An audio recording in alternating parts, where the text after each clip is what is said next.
Tervetuloa takaisin Sailing Aventuran pariin. Tällä jaksolla kotimatka jatkuu noin 90 mailia eteenpäin. Bussaro oli meidän kohde tänään. Matkalla nautitaan hienoista maisemista ja vähän kommelletaan. Päästiinhän sitä purjehtimaan vihdoin. No niin, pientä väkisin purjehtimista.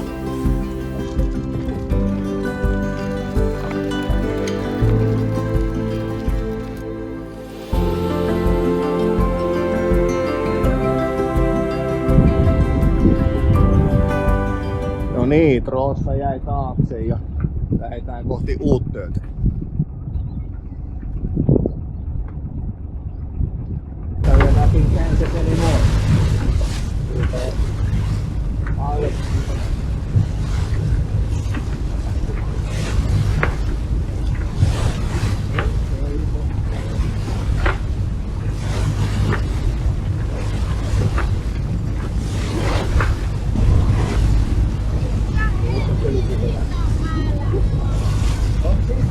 Kuvilaitteisiin.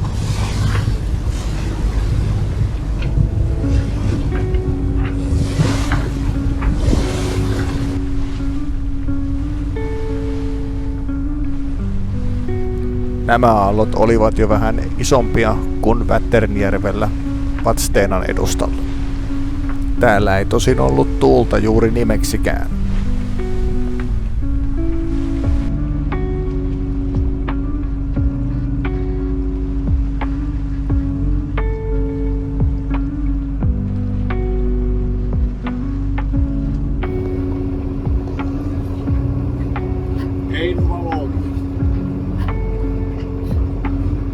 Voi siitäkin maksaa ylimääräistä.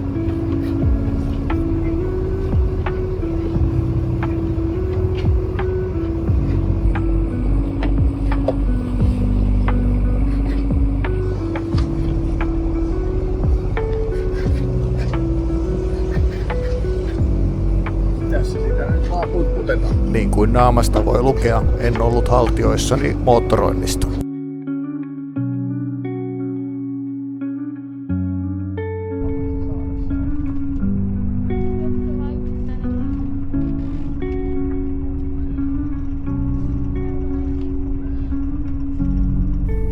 ...37 merimailin matka Trosasta Uuttööseen rupeaa olemaan tehty. Sisääntulo Uuttöön satamaan on aika kapea. Sailing Auroran uusimmalla videolla on drone-kuvaa Uuttöön sisääntulosta. Tässä kohtaa lateraalimerkkejä kannattaa kunnioittaa.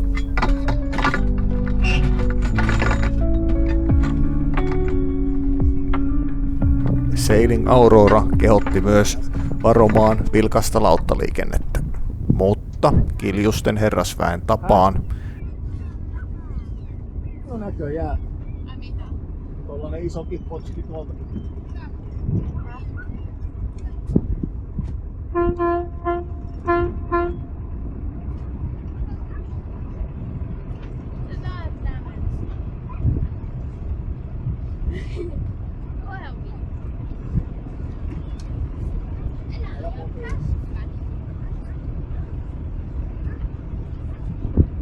Otetaanko tuohon, päästäisiköhän tuohon pitkittäiselle?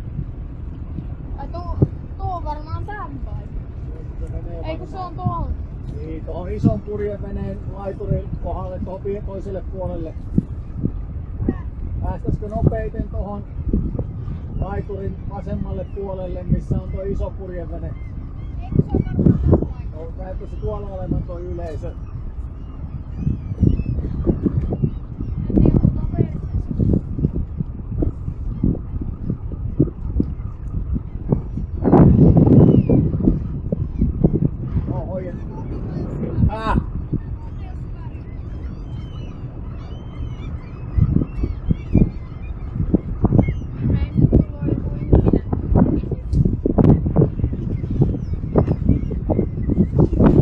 Not driving there.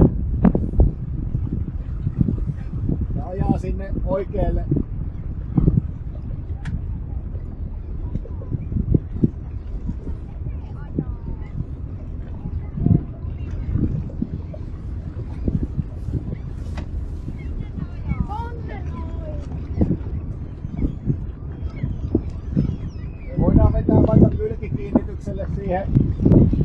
Mietitään sitten asiaa uudestaan. Eikö? Mä päästä siihen kylkikylmytykseen. Eli kylki vaan.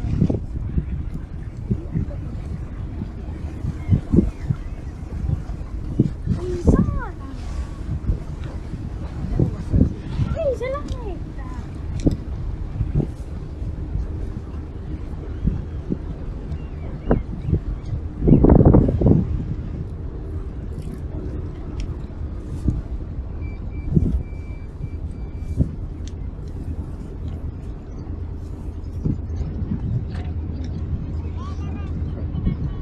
Niin, mä tän kohtasin.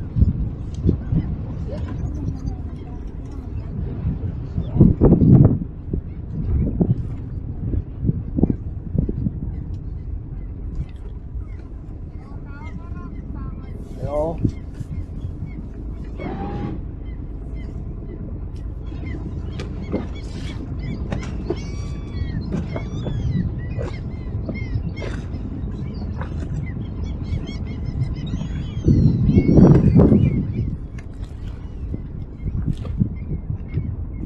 Otan sitä heti.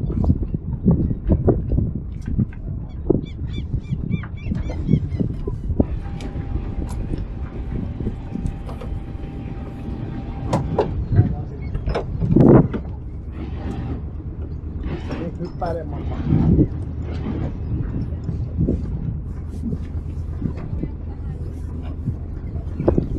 Missä se on nyt?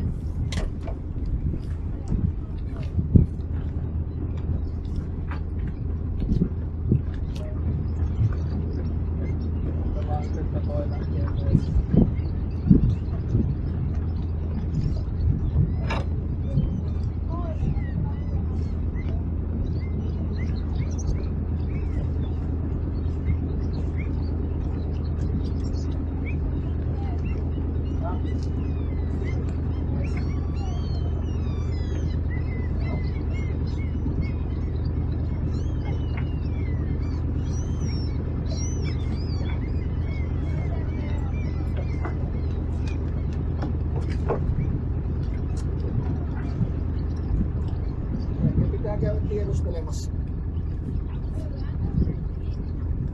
Otetaan vähän kiinni ja pitää kireillä sitten.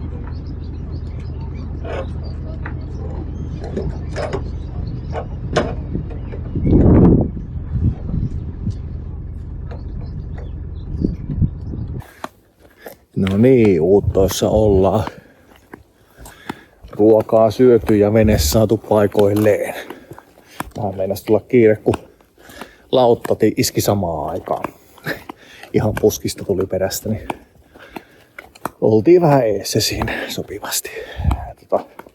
Meinattiin, että otetaan kylkikiinnitys sinne vastapuolelle satamakonttoria, mutta eihän siellä riittänyt syväys, kun 2 metrin syväyksellähän mennään nyt, niin siellä oltiin mudassa sitten. Tultiin siihen satamakonttorin eteen, niin siinä riitti hienosti, mutta täällähän ongelmana se, että peräankkurilla tai ankkurilla pitää saada toinen pää veneestä kiinni ja toinen pää laituriin, niin savipohjaa se tarraa aika hyvin. Niin katsotaan kuinka siitä nyt sitten irrotaan, että onko taas ja pistoli liina akselin ympärillä. Ruotsin Uutö oli mukavan idyllinen saari. Saarelta löytyi hotelli ja muutakin majoituspalvelua. Ja ruotsalaiseen tapaan tietysti oma leipomo. Uutön historiaan kuuluu vahvasti myös kaivostoiminta. Täältä on löytynyt magnetisoitunutta rautaa ja jonkun sortin litiumiakin. Vierasvenesatama on viihtyisä ja tilava.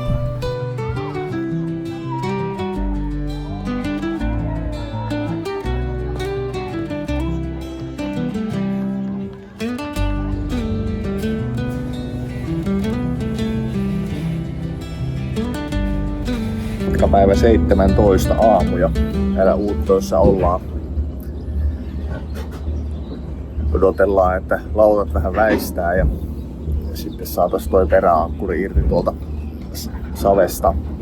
Katsotaan kuinka siinä käy. Ja mikähän se meidän kohde, Hussaro oli meidän kohde tänään. Niin sitä Tukholma lähestyy.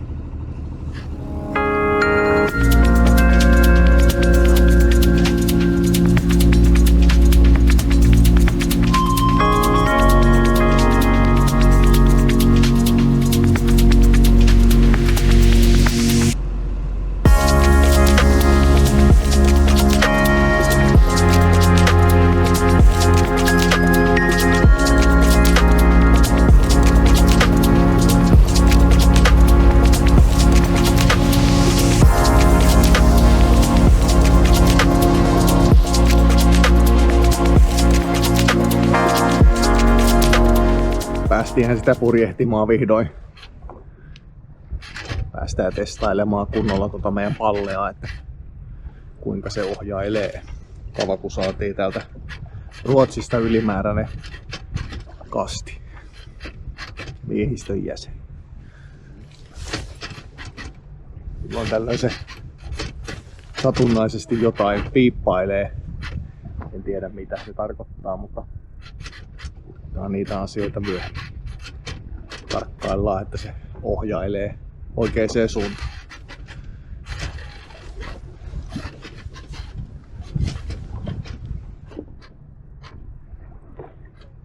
Vähän tulee sivuaalto.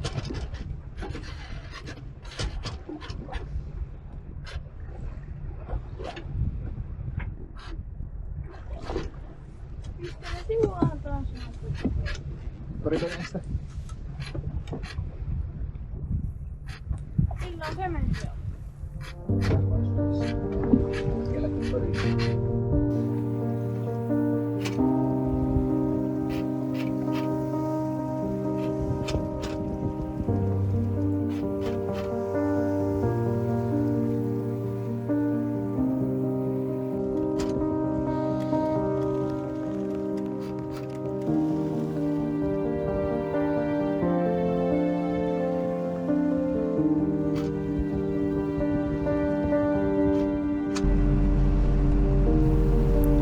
Kuljetaan saaristojen välissä, välillä tuulee, välillä ei.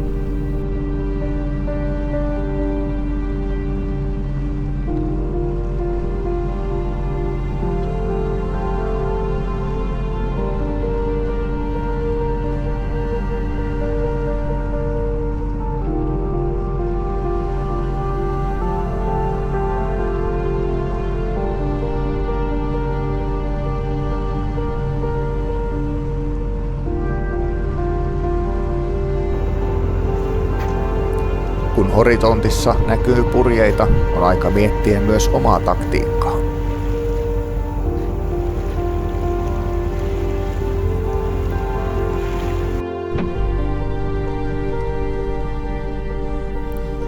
Käännyimme siis ympäri ja nostimme ison.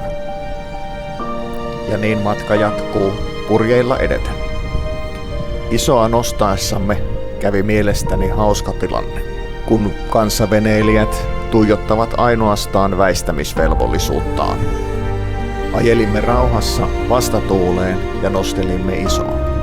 Luonnollisesti tässä kohtaa ajelimme moottorilla ja olimme velvollinen väistämään kaikkia oikealta tulevia, kuten luonnollisesti myös purjeilla kulkevia aluksia. Samaan aikaan oikealta eli Styran puolelta lähestyi vene purjevoimalla sivutuuleen purjehtien. Vene ei tehnyt elettäkään, että olisi väistänyt tai antanut meille tilaa purjeen nostoon. Eikä siihen häntä toki mikään velvoittanutkaan. Saimme ison ylös ja käännyimme ympäri. Tässä kohtaa purjeen voimalla liikkuvaan alukseen oli matkaa ehkä noin 50 metriä. Ja olimme selkeällä törmäyskurssilla. Törmäystä ei siis sattunut, kun väistimme, niin kuin meidän kuuluikin. Olisiko purjevoimalla kulkeva alus kumminkin voinut toimia toisin? Ehkä jopa lain mukaan pitänyt toimia toisin. Tämä tapaus nyt vain jäi mieleeni siitä, että kaikilla veneillä liikkujilla ei ole sitä maalaisjärkeä. Jotkut ovat jääneet kiinni vain omiin oikeuksiinsa ja unohtavat velvollisuutensa turvallisen liikkumisen edistämiseksi. En tarkoita tällä tarinalla sitä, että itse olisin yhtään parempi. Pääsääntöisesti kumminkin pyrin väistämään kaikkea liikkuvia oman turvallisuuteni edistämiseksi. Oli minulla väistämisvelvollisuutta tai ei. Toki tämäkään asia ei nyt ole ihan niin mustavalkoinen.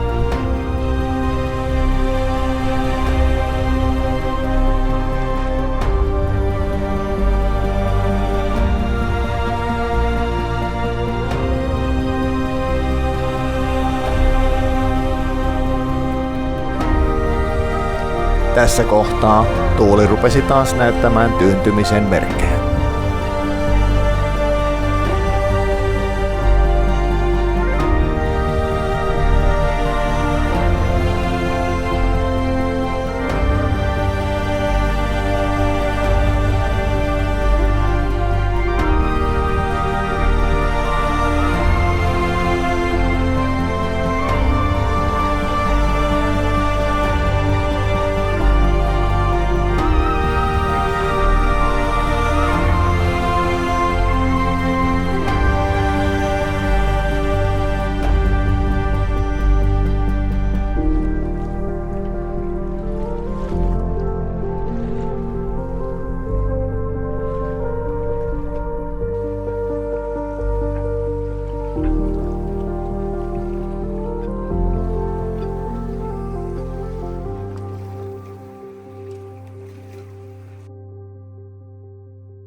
Aletaan olemaan aika lähellä määränpäätämme Husaröä. Tämän päivän aikana olemme liikkuneet noin 40 mailia.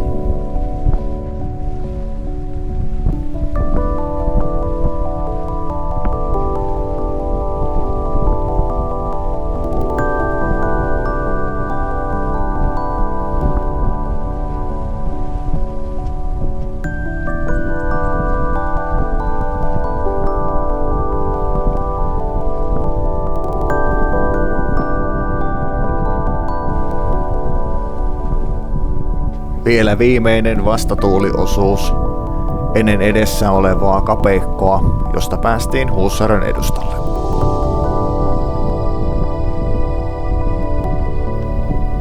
Vaikkakin kyseessä oli vastatuuliosuus, kruunasi auringonpaiste ja oikea tuulikulma meitä mukavalla purjehdushetkellä.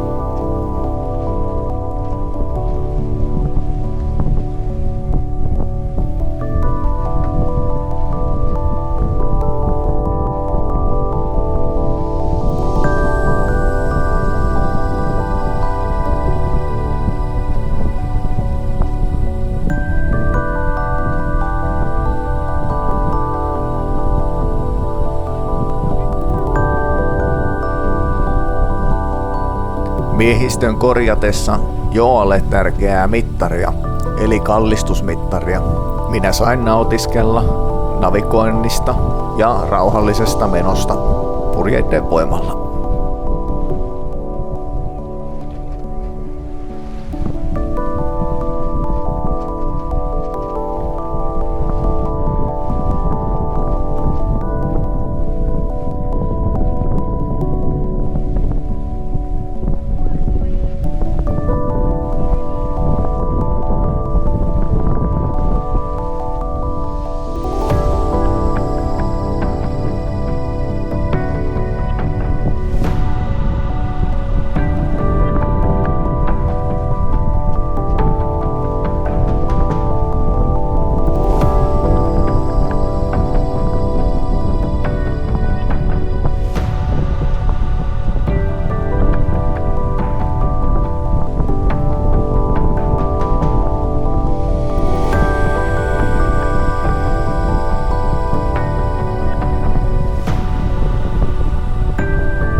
Ruvettiin kumminkin lähestymään kapeikkoa ja oli aika ottaa etupurje sisään.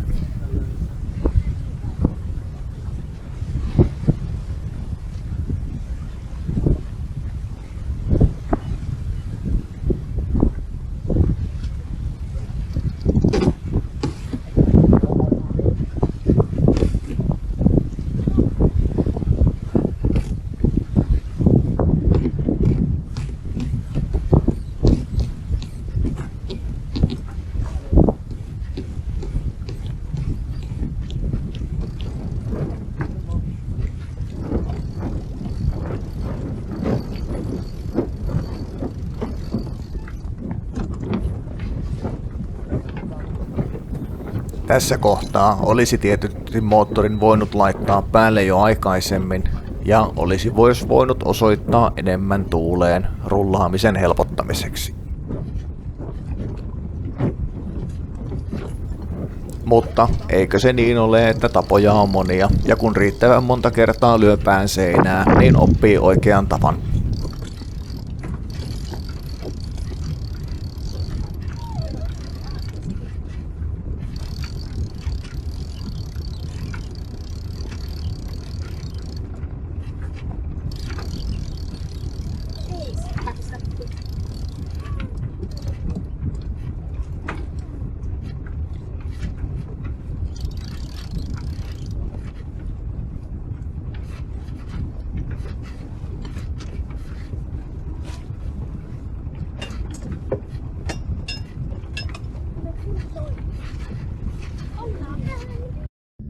Noniin, Jussarön satama saavutettu ilman kolinoita, vaikka syvyystieto häviski tuossa matkalla ja palasi juuri ennen laituriin tuloa. Taisi olla, no se on taas pätkässy. 3,7 metriä ulommaisessa poijupaikassa.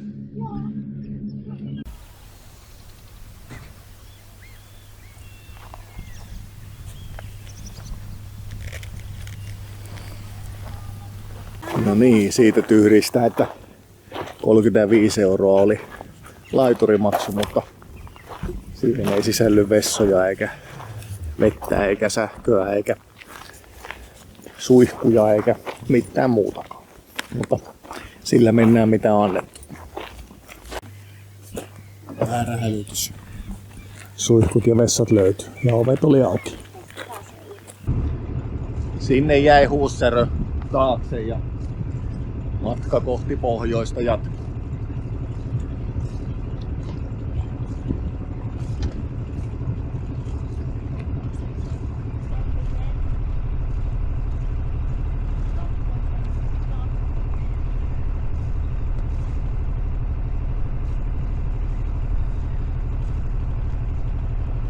En muista, mikä oli päivän määränpäämme, mutta sen tiedän, että sinne emme päässeet.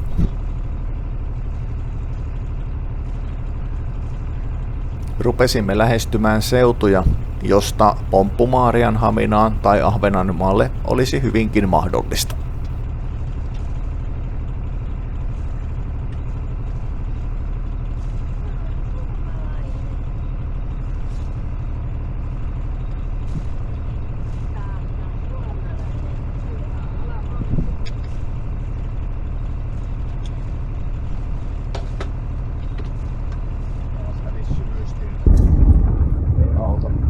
Keulapurien ulos ja sinne puolelle.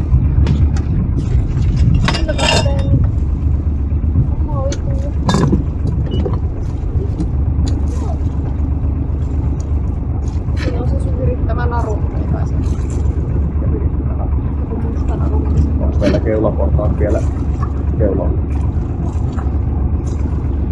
Tiesit sä mitä on? Olisi nostaa vaan. Se on sellaisessa sahoukosessa.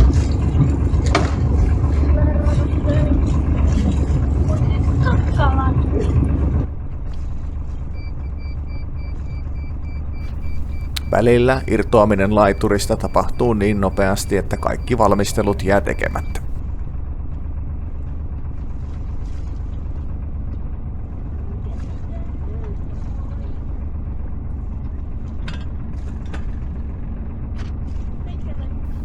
Tässäkin tapauksessa keulaportaat olivat vielä paikallaan ja spinnakerin nostin oli kannessa kiinni.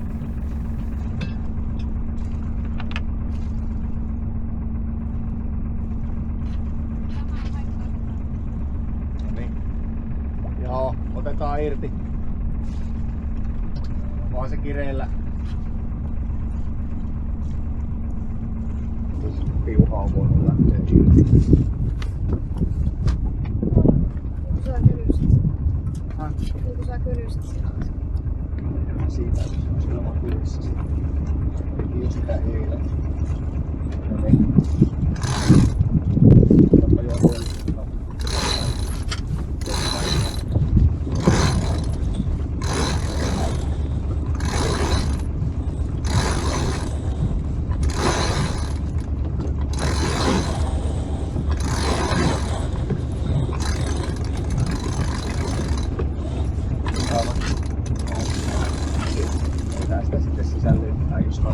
Ei tarvii enempää kiristää.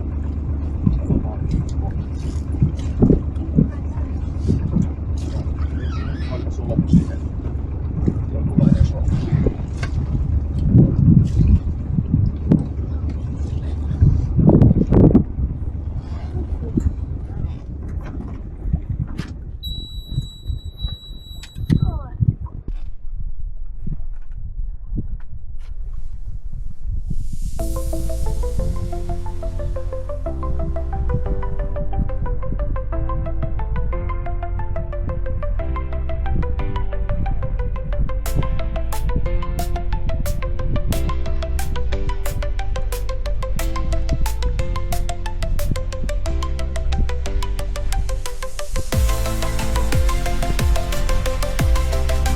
Näin on potkaistu 13 kotiinpaluupäiväkin käyntiin.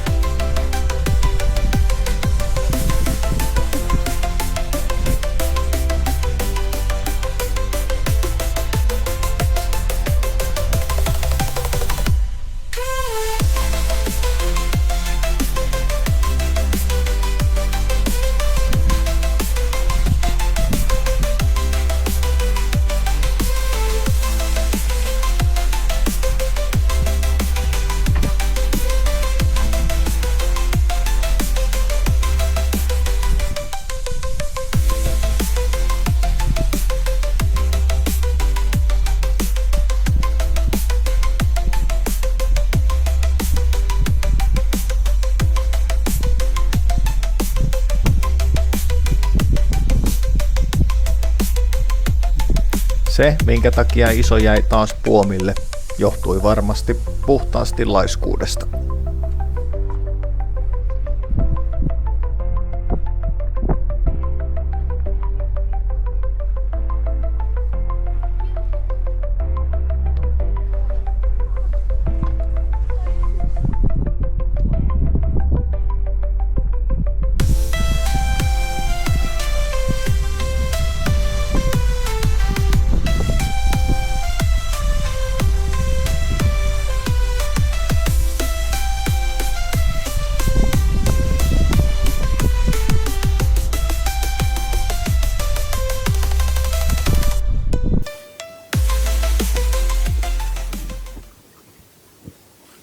No niin, pientä väkisin purjehtimista.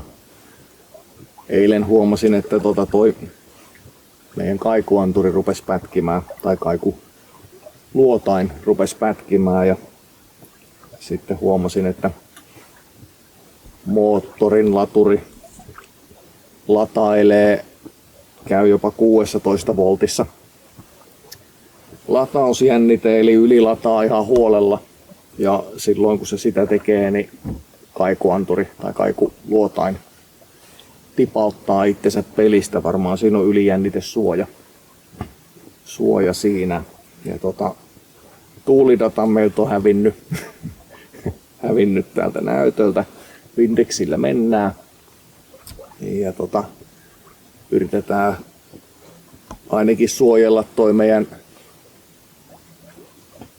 kotiakku, käyttöakku siltä ylijännitteeltä, että yritän kytkeä laturipiuhat silleen, että se nyt sitten latailee sitä starttiakkua ja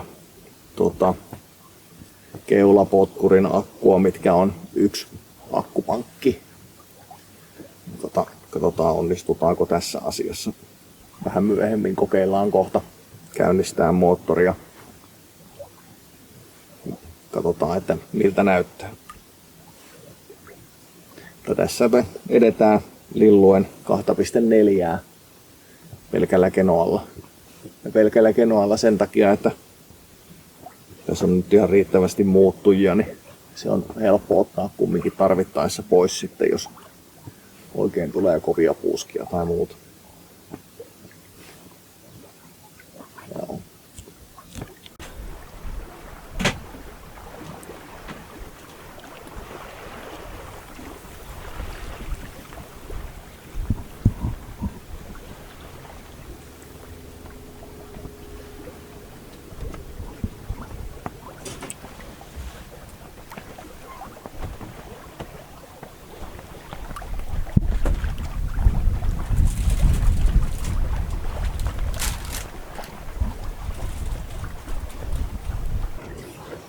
No niin, nyt on saatu räpellettyä sen verran piuhoja, että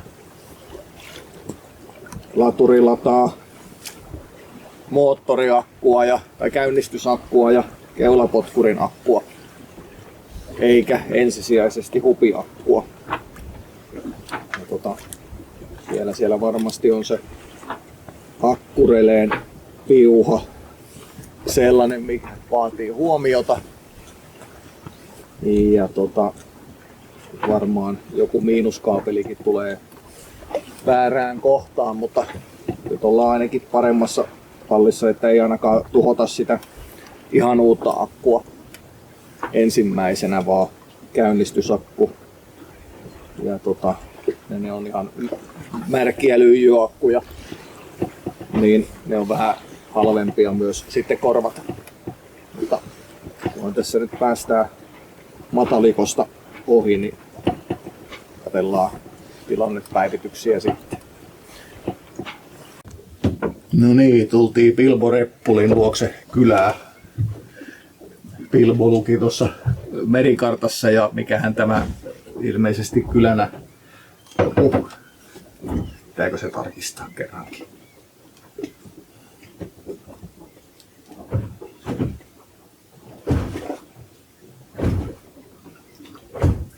Bromskär. Semmonen. Niin tähän hätämajoitukseen tultiin ja ruvetaan katsomaan 17 volttia jo lataili tuossa ja rupesi akkukaasut haisemaan. Ja näin edespäin. Selvitellään nyt sitten, mitä tässä on tehtävissä vai onko tehtävissä yhtään mitään.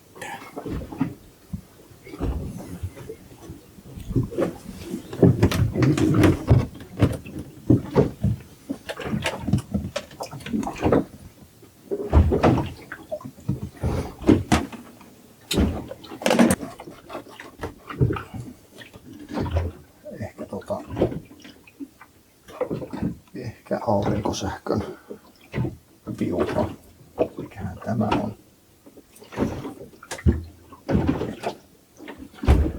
Se tulee tuolta. Niin kuin jokainen meistä voi samaistua, on tuntemattomien piuhojen seuraaminen aina hauskaa.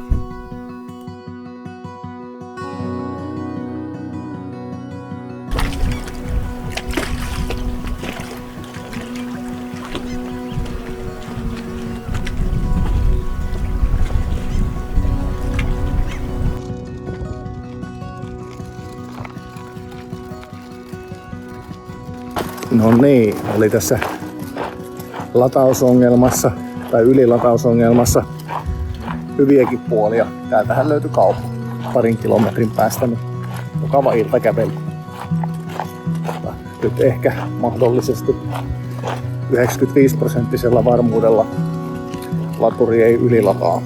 Eli lataus,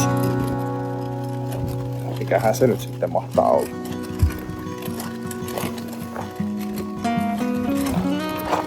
Jännitteen tasaajan piuha oli yhdistetty aikaisemmin tonne akkupankkiin. Ja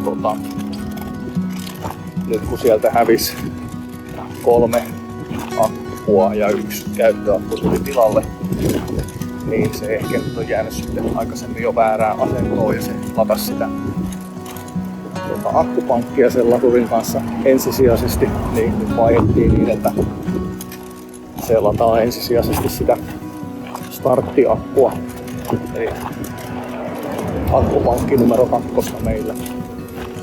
Ja latausjännitteen piuhan yhdistin suoraan sinne, mistä laturipiuha lähtee. Eli käsittääkseni sen, missä sen pitäisi alkuun lähtökohtaisesti ollakin, jos ei sitten halua hivistellä akkujen kanssa. Mutta mennään nyt ihan näillä normiasetuksilla, niin ehkä toimii 10 minuutin käyttökokeilu. Ja 10 minuutin käyttökokeilun myötä niin ei noussut 14.1 jännit. Eli ehkä korkeasti. Ja siihen on hyvä päättää tämä jakso. Kiitos, että katselit. Jos pidit katsomastasi, laitapa kanava tilaukseen. Seuraavassa jaksossa meidät palautetaan takaisin Suomeen.